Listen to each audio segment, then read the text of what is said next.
Bien, esta semana, ¿cierto? Nos corresponde un paso más allá de la amistad. ¿Quiénes no estuvieron la semana pasada en el tema? ¿Puedo ver las manitos? Bien, no se preocupen porque yo tampoco estuve. Así que vamos a hacer un breve repaso hoy día, como para ir hilando los temas en correlación a lo que vamos a ir viendo durante todo este mes. Muy bien.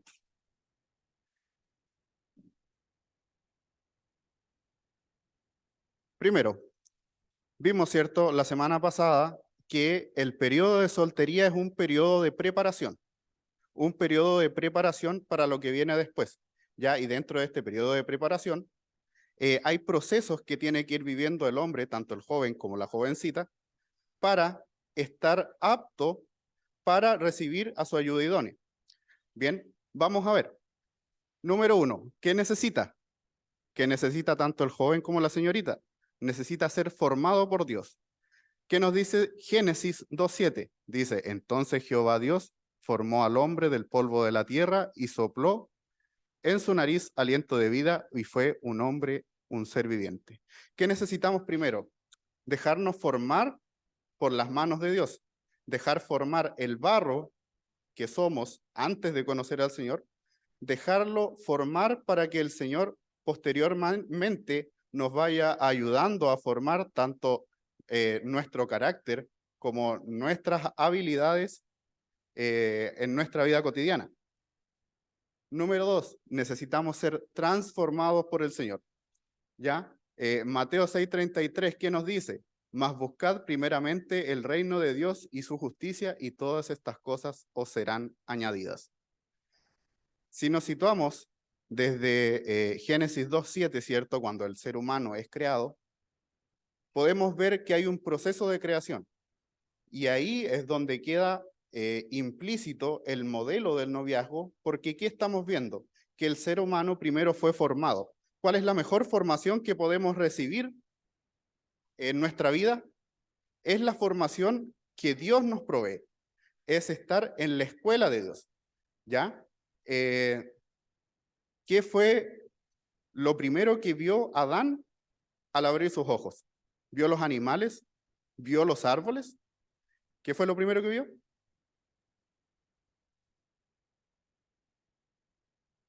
Parece que le falta 11. ¿Qué fue lo primero que vio? Allá Rocío, ¿cierto? Dice que vio a Jesús. ¿A quién primero vio? Vio a Dios. ¿A quién vio Eva luego de despertar cuando fue creada? Vio a Dios. ¿Ya? Lo primero que vieron tanto el hombre como la mujer fue a Dios. ¿Qué tenemos que hacer nosotros primero antes de querer una ayuda idónea, ¿cierto? Tenemos que primeramente ver a Dios, tener una comunión diaria con el Señor, tener más que un hábito, sino que una necesidad de estar con Él, día a día.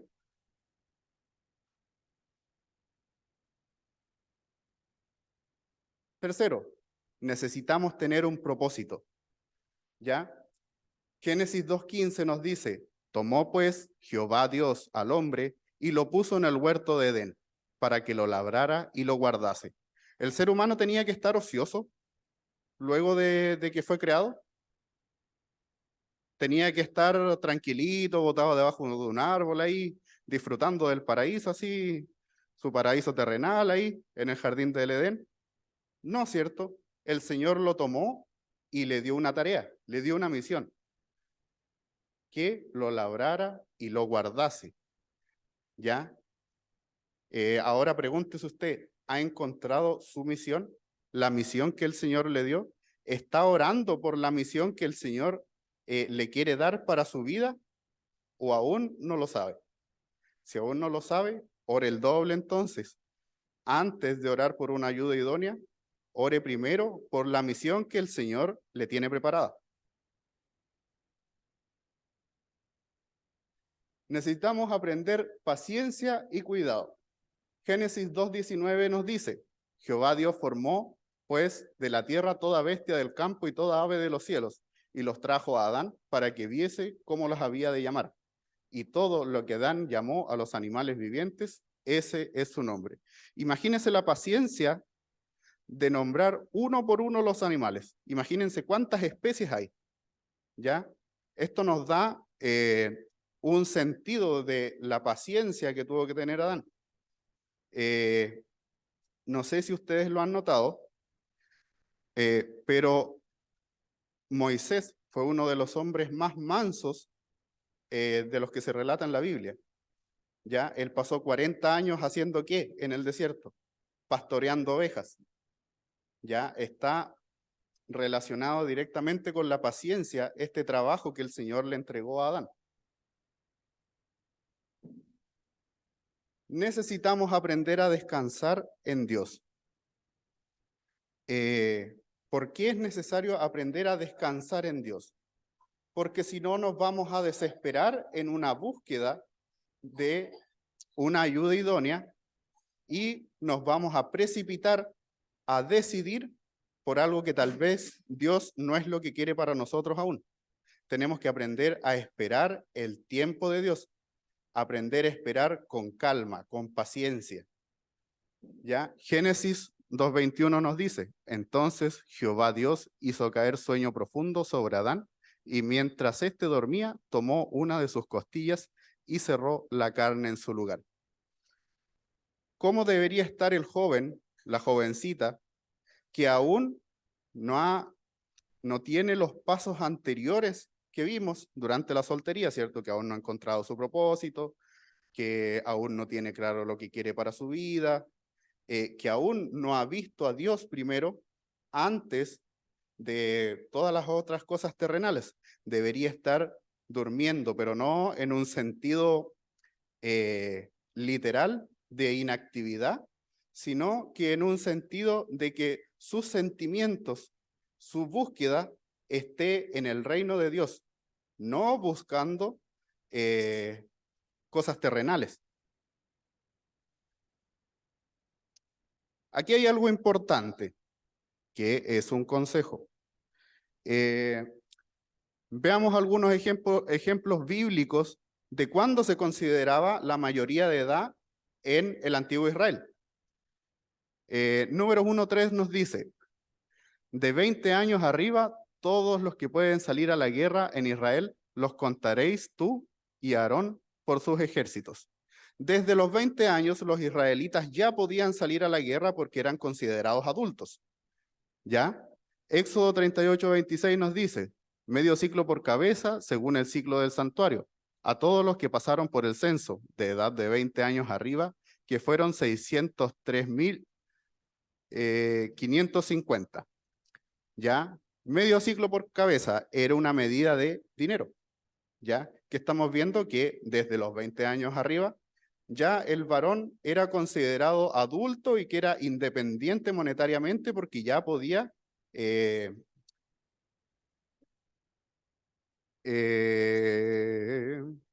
perdí. Entrar en el servicio del templo, ¿ya? Con su dinero. Éxodo 30:14 nos dice, todo el que sea contado de 20 años arriba dará la ofrenda a Jehová. ¿Qué nos dice esto? Que ya eran independientes monetariamente y ya eran considerados personas adultas. Yo le pregunto a ustedes hoy día, ¿a qué edad usted puede sacar licencia de conducir? A los 18. ¿A qué edad usted puede votar? Puede elegir su presidente. A los 18. ¿Cree usted ahora que antes de los 18, si uno ya de los 18 hacia arriba, y en el caso de los israelitas desde los 20 hacia arriba, cree antes que antes de los 18 uno ya puede formar una relación formal, teniendo en cuenta el noviazgo cristiano, que la visión del noviazgo cristiano es a futuro, es llegar al casamiento. No es simplemente picotear por aquí, picotear por allá, voy a probar aquí, voy a probar allá. No, sino que es encontrar, esperar más que nada tu ayuda idónea para posteriormente casarte y que ese casamiento sea en glorificación al Señor.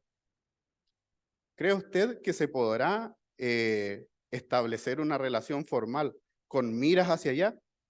Tal vez puede ser, pero con una formación muy estricta, muy cercana al Señor, pero generalmente en la sociedad de hoy es difícil.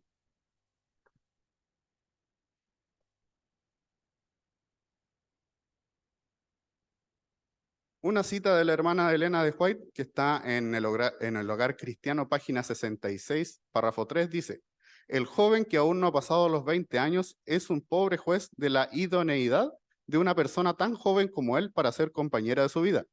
Una vez que ha madurado su criterio, se contemplan atados uno al otro para siempre y quizás sin condiciones para hacerse mutuamente felices. Entonces, en vez de tratar de sacar el mejor partido de su suerte, se hacen recriminaciones, la brecha se agranda hasta sentir completa indiferencia el uno hacia el otro. La palabra hogar no tiene nada de sagrado para ellos, hasta su misma atmósfera está envenenada por palabras duras y amargos reproches. ¿Qué pasa cuando un jovencito y una jovencita que aún no se encuentran listos para una relación se juntan?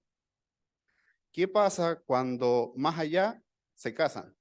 Y posteriormente se dan cuenta que ese matrimonio no está dando buenos frutos. Hablando, ¿cierto?, desde un punto de vista de un matrimonio cristiano, de una familia cristiana ya establecida. Comienzan los reproches, comienzan las recriminaciones, las peleas, comienzan a preguntar, ¿será que esta persona era la indicada para mí? ¿Será acaso que elegí muy luego? ¿Será que no esperé lo suficiente o que no estaba listo, no estaba preparado para esto?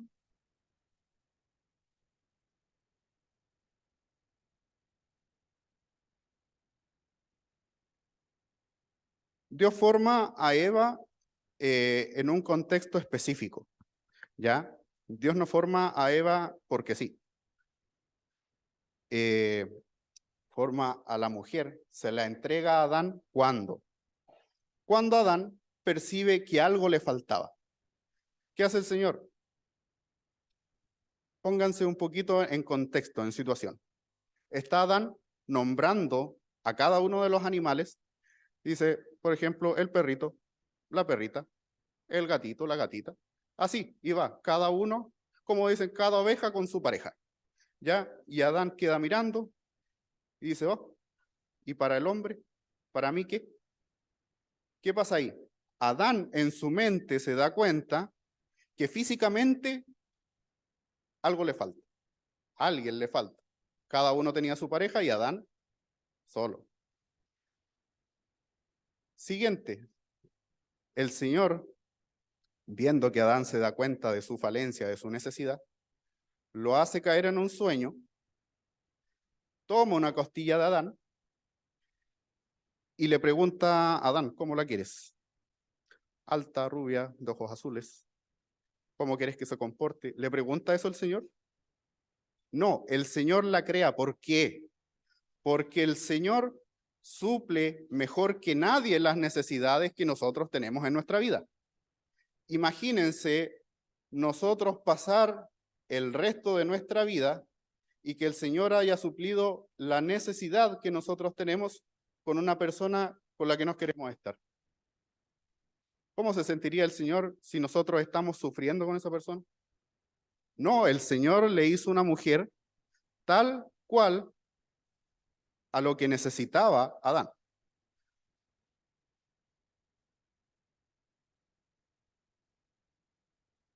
Entonces, quedamos en que nosotros debemos aprender a dormir en el Señor, a descansar en el Señor, a esperar en el Señor, a dejar nuestros sentimientos, nuestras cargas, nuestras necesidades en el Señor.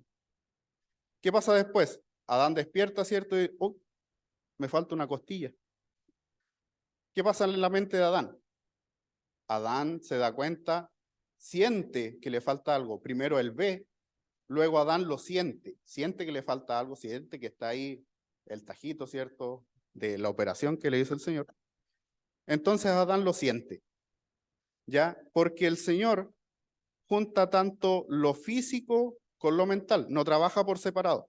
Cuando tú sientes la necesidad tanto física como espiritual o mental de una compañera, el Señor la suple.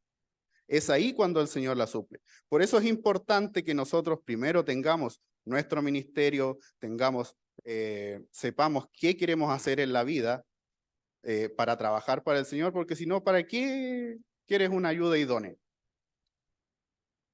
Dime tú, ¿en qué necesitas ayuda? Adán ya tenía su trabajo y el Señor le provee una ayuda idónea, un socorro, ¿ya?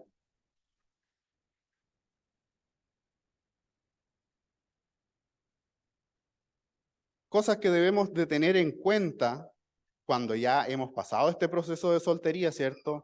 Ya hemos sido preparados, hemos pasado por la escuela del Señor y hemos aprendido todas estas cosas que vamos necesitando y a las que debemos ir superando, ¿cierto? Y ya el Señor despierta nuestros sentimientos luego de ese sueño y nos comienza a mostrar quién es la ayuda idónea que realmente nosotros necesitamos.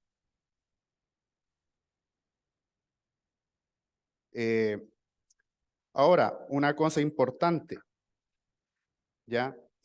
Adán, aparte de la ayuda que necesitaba para hacer sus cosas, ¿cierto? Adán necesitaba esa ayuda para profundizar el amor que él podía sentir, que podía vivir y que podía entregar. No únicamente una ayuda como una sirviente. La mujer no es la sirviente del hombre. ¿Por qué? Porque la mujer no podría haber sido tomado, por ejemplo, de un diente o de un hueso de un pie, algo que no se notara. Pero ¿de dónde fue tomada? De la costilla. No para que fuera cabeza, para que gobierne al hombre, ni para que estuviera debajo de sus pies, para que sea humillada, sino del costado, como su igual. ¿Para qué? Para que lo acompañe, para que lo ayude a profundizar el amor que el ser humano ya sentía. Como vemos, ¿cierto? Adán, por agradecimiento, amaba a Dios por ser su padre, por crearlo. Adán amaba a sus semejantes, a los animales, cuando Dios lo mandó a que él vaya y le ponga nombre a cada uno. Los amaba por compasión. Ahora Adán necesitaba aprender otro tipo de amor, que es el amor por elección, el amor por un igual. Él amaba a alguien que estaba más alto que él, a su padre, amaba a sus hermanos, los animales que estaban, como por decirlo, más bajo que él necesitaba ahora amar a su igual, a alguien que tenga características similares a él. Por eso la mujer fue tomada de una costilla.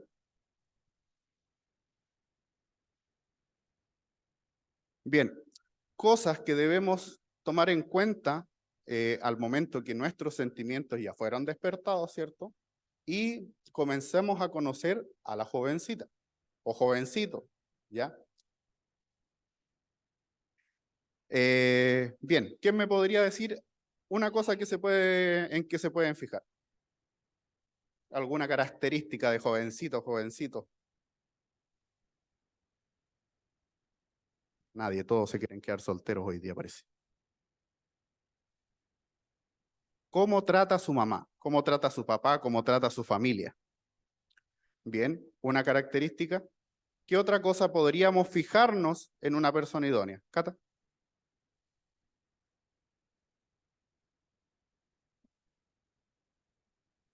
Bien, la espiritualidad, cómo es su relación con Dios. Eh, como lo vimos en el segundo punto, ¿cierto? ¿Está mirando al Señor? ¿Vio primero a Dios? Proverbios 1:8 nos dice, oye, hijo mío, la instrucción de tu padre y no desprecies la dirección de tu madre.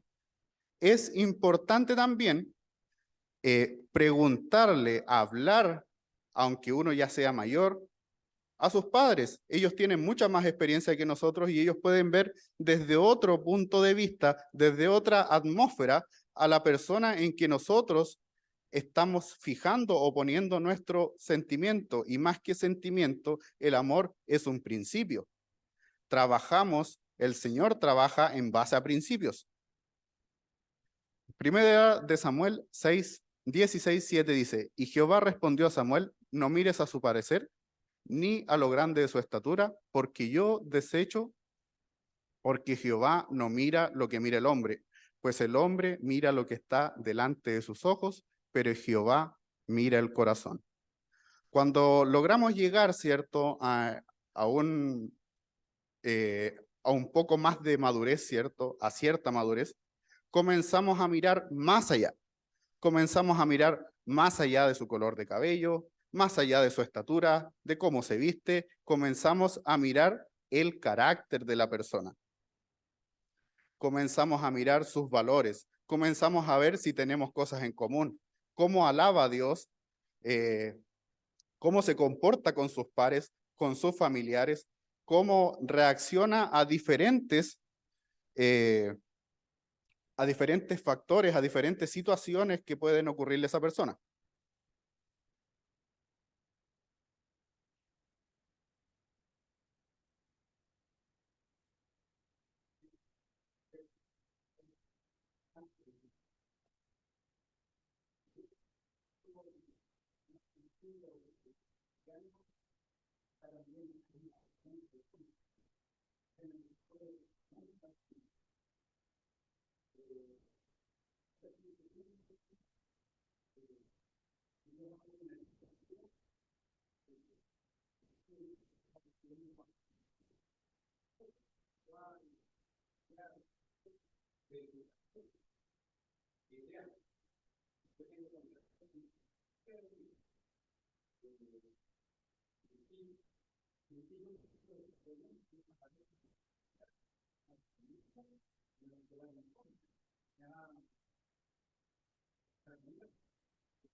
Ajá, gracias hermano. De hecho, para allá iba avanzando al tema, que es un conjunto de cosas. Si bien la parte espiritual es importante, sabemos que el resto de aspectos de nuestra vida tienen que complementarse y apoyarse dentro de una relación, dentro ya sea de un noviazgo, de un pololeo, de un matrimonio, tienen que ser afines. De eso se trata la ayuda idónea y de eso se trata esperar con paciencia. Esperar porque el Señor va a ir despertando todas esas cosas y va a hacer posible el que se puede ir conversando y dando las instancias para ver si realmente nosotros somos afines con la otra persona o si nuestros afectos están despertando por algún otro motivo y en realidad no es eso lo que el Señor quiere para nosotros.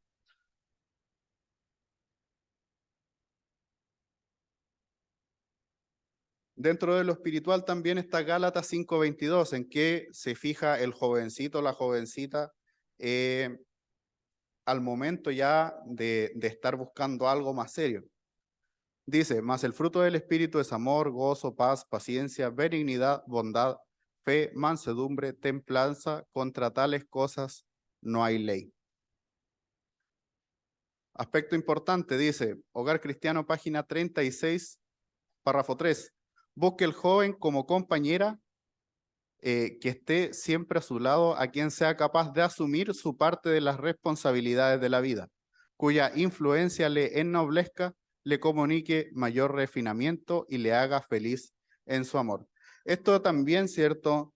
Encierra lo que decía el hermano, ya buscar, esperar una compañera que sea capaz de asumir sus responsabilidades, ¿ya? Porque una relación se trata de responsabilidades, de beneficios y obligaciones para cada uno, tanto para el novio, la novia, el esposo, la esposa, ¿ya?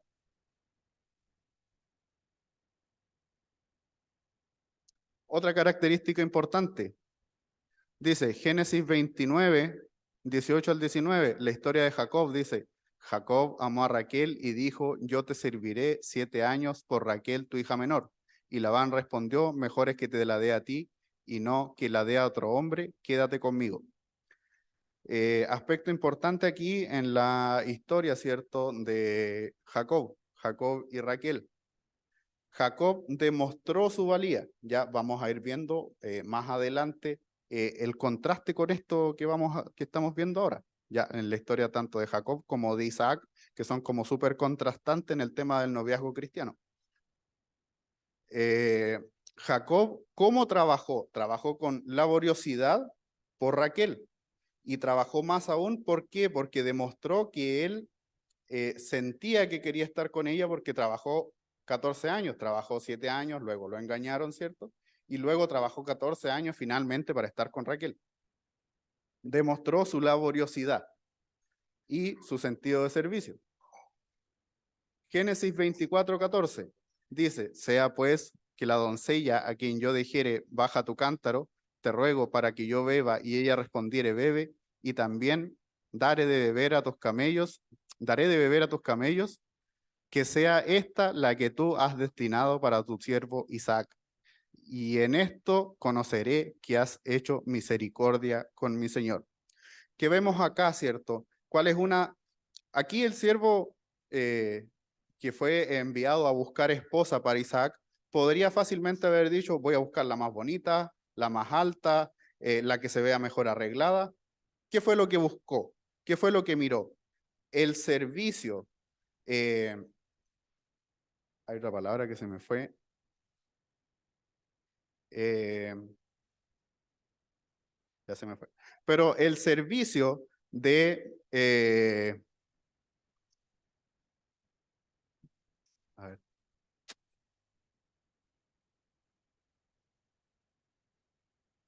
Ya. Básicamente eso. Que se fijó más que nada en el servicio que demostraba la mujer que él buscaba para su señor Isaac. ¿Ya? ¿Qué nos quiere decir esto? Que ponderó sobre las demás cosas que podía haber visto, que podía haber analizado. Él primeramente vio su carácter, el servicio. ¿Por qué? ¿Ustedes creen que los camellos huelen a rosas o no? En el desierto, yo creo que huelen terrible, ¿ya? Y aún así ella ofreció darle de beber a sus animales.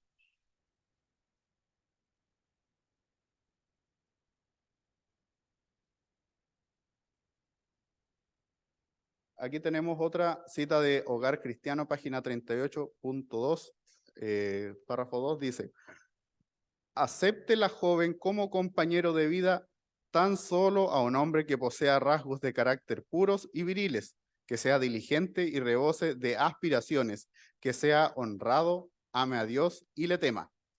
Rehuya a los irreverentes, evite al que ama la ociosidad, al que se burla de las cosas santas, eluda la compañía de quien usa lenguaje profano o siquiera un vaso de bebida alcohólica. No escuche las propuestas de un hombre que no comprenda su responsabilidad para con Dios. Tema importante también de las señoritas, ¿cierto? No solo el hombre tiene que vivir el proceso de preparación para encontrar su ayuda idónea, sino que también la señorita también tiene un proceso para encontrarlo. Cosa importante. Eh,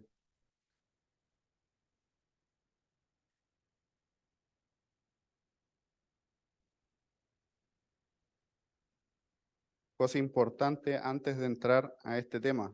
¿Cómo debería ser nuestra actitud si aún nuestro sentimiento o nuestra necesidad de una ayuda idónea no ha sido aún eh, manifestado, si aún no ha sido despertado por el Señor? ¿Cómo debería ser tanto para el joven como para la jovencita este tiempo en que aún está preparándose? ¿Cómo debería ser en su círculo social? ¿Cómo debería ser con sus pares en el trabajo, en el estudio, en la iglesia? Debería ser únicamente de una cordialidad y buscando amistad. ¿Por qué? Para evitar que en otras personas se produzcan sentimientos a los que uno no va a corresponder. Ya es sumamente importante que si usted no está buscando algo serio, que si usted no está preparado para recibir esa ayuda, mejor no le mueva. Como se dice, si ve que funciona, no le mueva, déjelo ahí, tranquilito. Usted siga su proceso.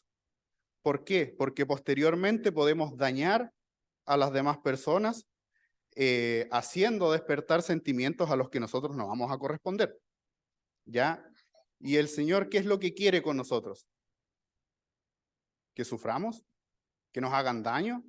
¿Que le erremos una y otra vez? Y usted sabe que detrás de cada, pucha, todos son iguales o todas son iguales, hay una decepción, hay un corazón roto, hay una persona que no ha sido responsable con sus sentimientos. En una de las cosas importantes en que debemos fijarnos, más allá de la espiritualidad, si pudiéramos fijarlo solo en una cosa de la persona a la que nosotros buscamos, es el servicio, ¿ya? El servicio a los demás. ¿Por qué me podría decir usted?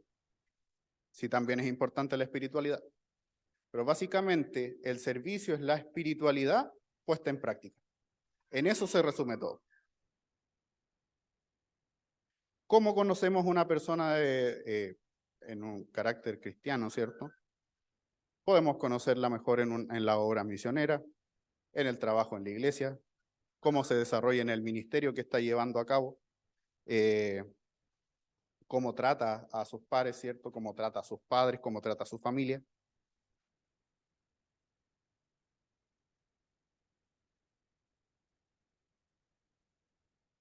Vamos allá. Segunda de Corintios 6:14 nos dice, no os unáis en yugo desigual con los incrédulos, porque ¿qué compañerismo tiene la justicia con la injusticia? ¿Y qué comunión la luz con las tinieblas? Amós 3:3 nos dice, ¿andarán dos juntos si no estuvieren de acuerdo? Y Eclesiastés 4:9 al 12 nos dice también, mejores son dos que uno, porque tiene mejor paga de su trabajo. Porque si cayeren, el uno le levantará a su compañero, pero hay del solo que cuando cayere no habrá segundo que lo levante. También si dos durmieren juntos, se calentarán mutuamente más. ¿Cómo se calentará uno solo? Y si alguno prevaleciere contra uno, dos le resistirán y cordón de tres dobleces no se rompe pronto. Hecho importante, el tema del yugo desigual muchas veces se enfoca básicamente en el sentido de la religión, únicamente bajo estar únicamente es que no es adventista. Pero también el yugo desigual tiene que ver con el carácter. Hay un dicho que dice, siempre hay un roto para un descosido. Si el que se enoja rápido, hay un paciente para él. La persona que lo primero que hace es gritar, siempre hay uno que calla y le sigue. Pero eso es un rasgo que es importante detectar porque también cae en un yugo desigual, las diferencias de carácter. Recordemos que la ayuda idónea que el Señor nos proporciona es, seamos realistas, no es un carácter perfecto, porque no hay personas perfectas en este mundo, pero sí lo más parecido a nuestras características que tenemos. No solo significa ser de la misma iglesia, sino que de un carácter similar. ¿Y cuál es el carácter similar que nosotros tenemos que reflejar? El carácter de Cristo.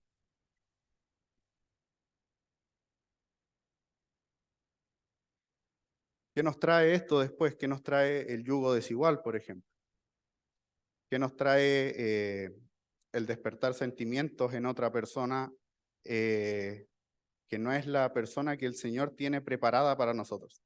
Hay una analogía que tiempo atrás me gustó mucho. No sé si alguien me puede ayudar.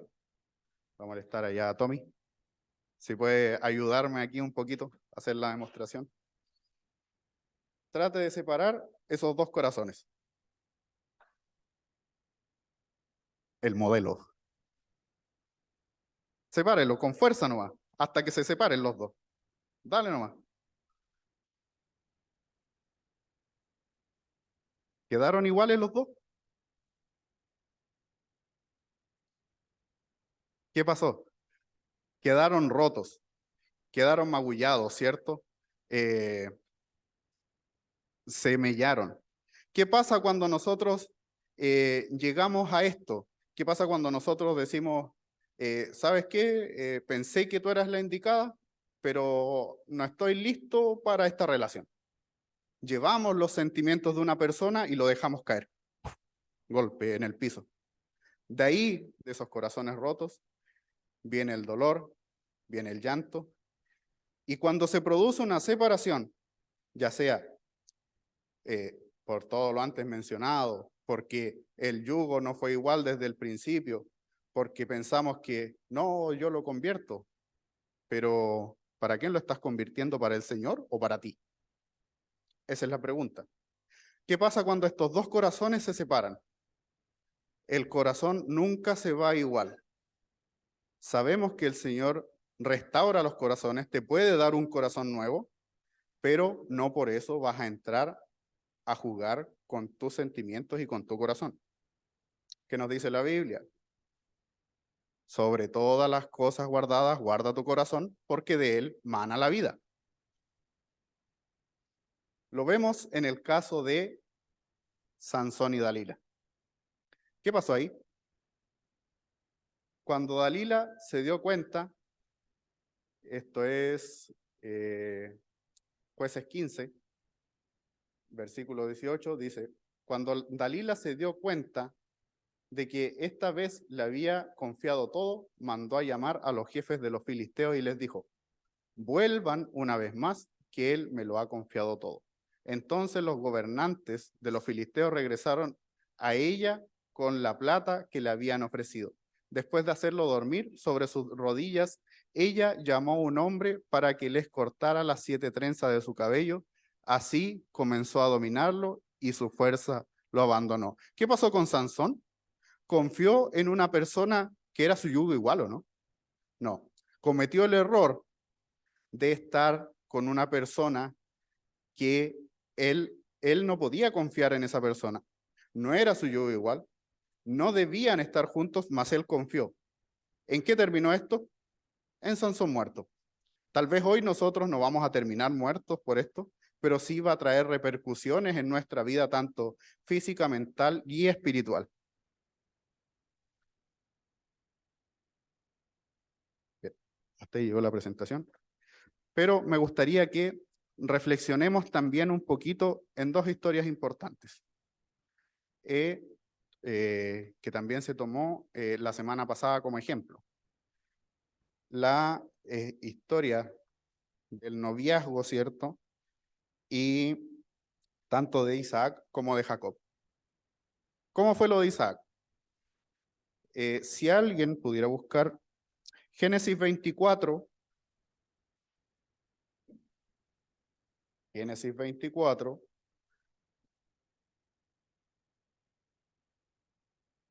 versículos 63 al 67.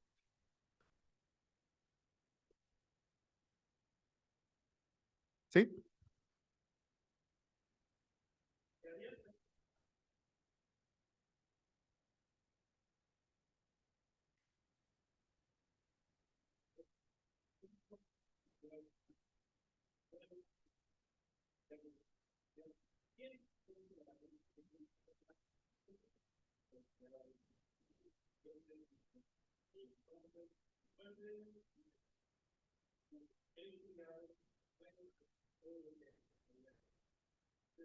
Ajá.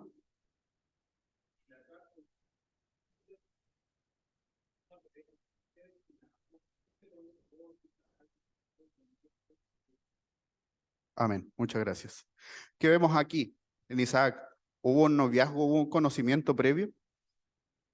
No hubo nada. ¿Cómo fue el inicio ya de su matrimonio? Porque dice el 67, y la trajo Isaac a la tienda de su madre Sara, y tomó a Rebeca por mujer, y la amó, y se consoló Isaac después de la muerte de su madre. ¿Hubo un conocimiento previo? ¿Hubo acaso un cortejo? ¿Isaac trató de ganarse a su mujer? No, ¿cierto? ¿Por qué? Porque fue netamente por fe. Isaac no necesitó este lapso, no necesitó demostrarle su valía a su mujer. No necesitó demostrarle cuánto valía, cuánto la amaba a través de su trabajo a Rebeca, para que Rebeca diga, sí, yo te acepto, yo quiero pasar el resto de mi vida contigo. No, simplemente el Señor los tenía destinados a estar uno con el otro. Y cuando Isaac tuvo esa necesidad, cuando murió su madre, cuando él estaba desconsolado, vino y el Señor suple su necesidad, le envía su ayuda idónea. ¿Y qué dice? Y se consoló Isaac después de la muerte de su madre. Era el momento en que Isaac había prácticamente tocado fondo de manera sentimental. Su madre había muerto, necesitaba esa ayuda. ¿Qué hizo el Señor? Suplió su necesidad en el momento en que su hijo lo necesitó.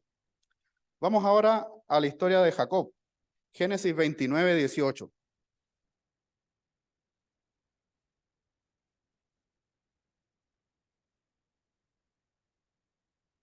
Génesis 29, 18 nos dice, y Jacob amó a Raquel y dijo, yo te serviré 7 años por Raquel, tu hija menor. Y Labán le respondió, mejor es que te la dé, y no que la dé a otro hombre, quédate conmigo. ¿Cómo fue esta historia? ¿Cómo procedió esta historia? Jacob, ¿qué hizo para poder ganar, cierto? Para que ahí eh, Labán le diga que si le daba permiso de estar allí con Raquel. Trabajó, tuvo que demostrar su valía. Si bien el plan de Dios eh, era finalmente que Jacob esté con Raquel, primero él prácticamente se lanzó y dijo, ya, yo voy a trabajar por ella, yo voy a trabajar por mi mujer.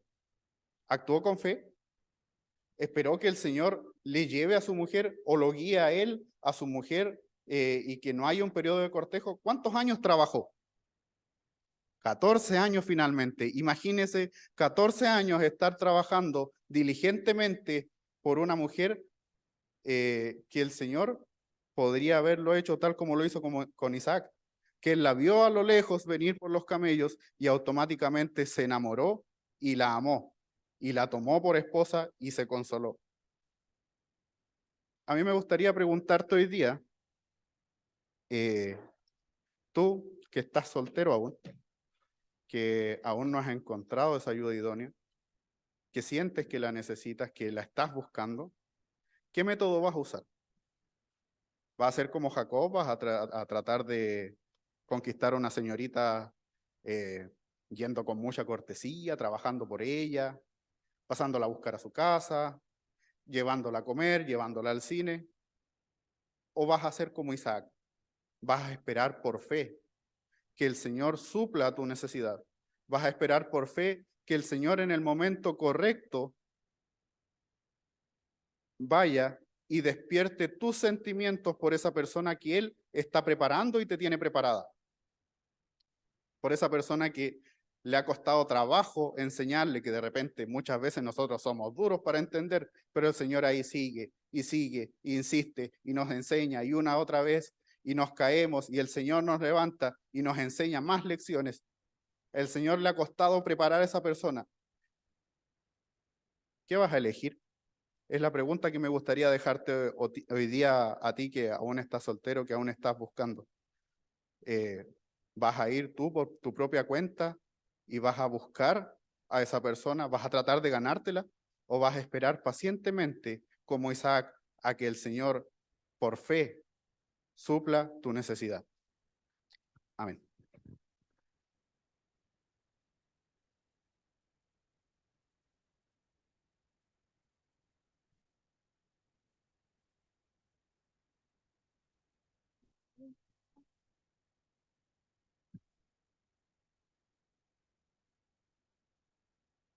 Muy bien, les damos gracias a Alfonso.